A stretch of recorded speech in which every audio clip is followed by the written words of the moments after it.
This is the Sales Gravy Podcast. I'm Jeb Blount, best-selling author of Fanatical Prospecting, Sales EQ, Objections, and Inked, and I'm here to help you open more doors, close bigger deals, and rock your commission check.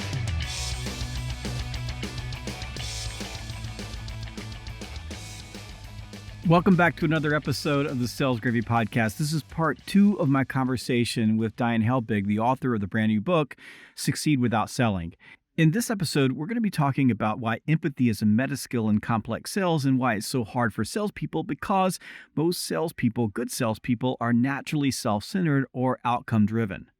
My text messaging insider group has been buzzing with comments about the first episode with Diane, and it's all been really positive. I'd love to know what you think. You can text me directly at 706-397-4599. That's 706-397-4599. You can just text Hi Jeb, you can text podcast, you can text Sales Gravy, or you can just text a question to me or text your comment. Love to hear from you, and I promise that I will respond directly to you if you send me the text message. You can text me directly at 706-397-4599. That's 706-397-4599. Now, here's the continuation of my conversation with Diane Helbig on how to succeed without selling.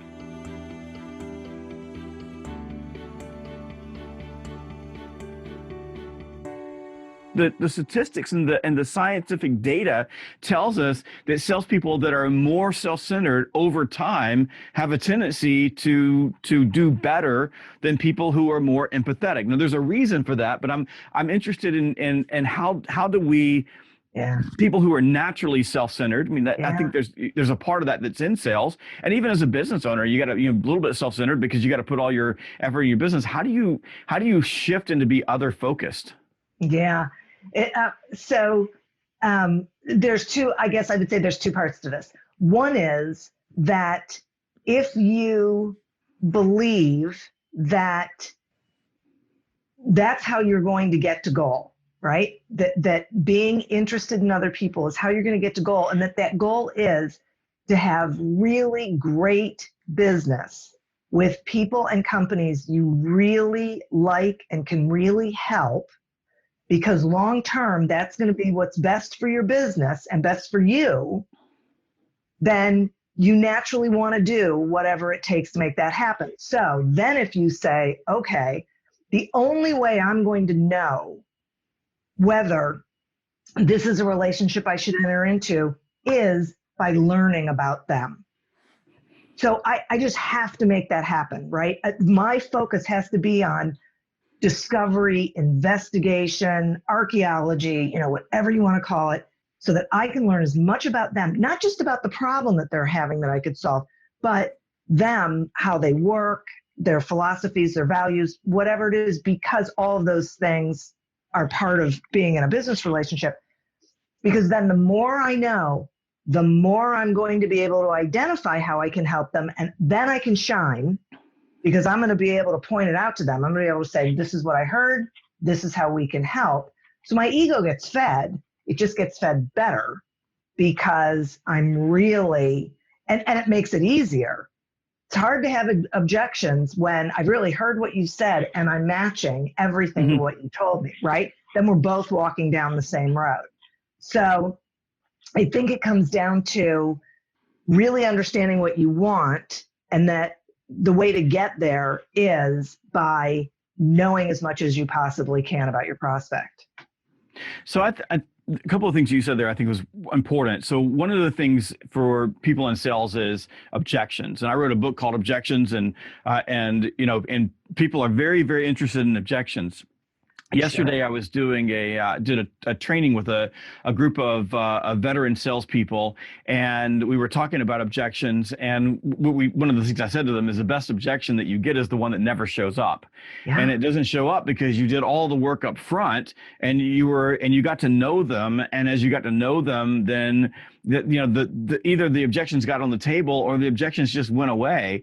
And it's often when you go, hello, want to buy, that's when the objections go up. So I think that was really important. The thing that you said there about making sure that you're doing all of that homework, and I love it. Sales archaeology. That sounds like a good name of a book. Yeah. So okay, you're doing, But you're doing sales archaeology and understanding them, and as you pull all that information in, you're matching your recommendations to what they see as both their success criteria and their evaluation criteria for doing business with you. And when you match it up, there's no objection. It just makes sense to do business together.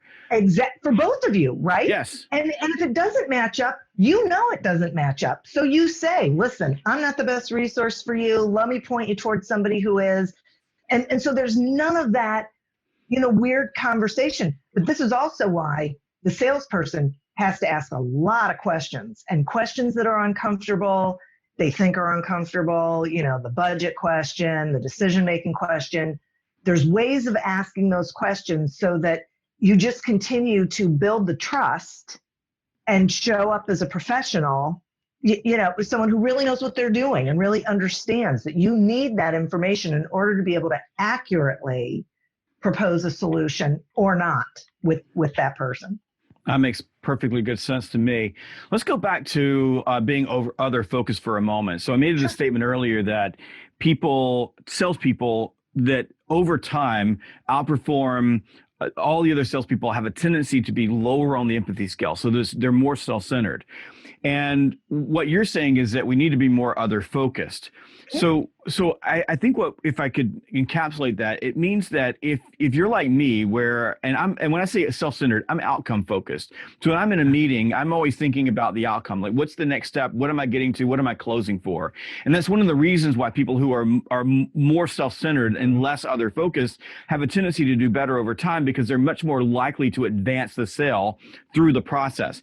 People who are high empathy, right, and really other focused, when it comes down to asking for the next step, they're thinking, oh my God, I don't want to be too pushy. So they end up with a lot of call me maybes and, I'll get with you next week and things like that. Right. So, but one of the problems that, and I think this is important for the conversation we're having, is that people who are more self-centric are lower on the empathy scale. It works great in transactional sales. So if it's I need to sell you something, I'm selling you a widget, and it's a one call close, it is probably the best attribute you can have, is no empathy, close the deal. But when you're talking about building long-term relationships with people, and you're talking about complex sales and spending a lot of money and serving your customers over time, you can't live in that world, because all you're focused on is getting as much out of your customer in the shortest amount of time with the least amount of emotional investment. And it just doesn't work. So what you have to do is you have to start being intentional about being other focused. In other words, before you walk into a conversation with a customer, or so a customer is walking into you, you have to tell your brain, I need to stop, listen, pay attention, get out of my own head. And the way that I do that is I remind myself of the benefits. Like you said, if I really listen, if I'm doing that sales archaeology, sales archaeology, what it does for me is I've proven it, is I help myself focus on, what do I really want? Do I want to close the sale really quickly and burn the customer relationship, or do I want a customer for life? Do I want to turn a small sale into something that can be big? And in my business, a small sale. I made a sale in 2012. That company spent more than $3 million in my company, and it was a tiny sale back then, but by focusing on the long-term relationship, it's paid off, over and over and over for us because of that. I hope this podcast episode has provoked you to consider where you sit on the empathy scale, and whether or not you need to start being more intentional about outcomes so that you can advance deals in your pipeline, or more intentional about empathy so that you can build deeper relationships and close complex sales. Be sure to come back for the next episode, where I continue my conversation with Diane Helbig. In the meantime, I hope I'll hear from you about what you think about this episode and the concept of outcome drive or empathy drive. You can text me directly at 706-397-4599. That's 1-706-397-4599.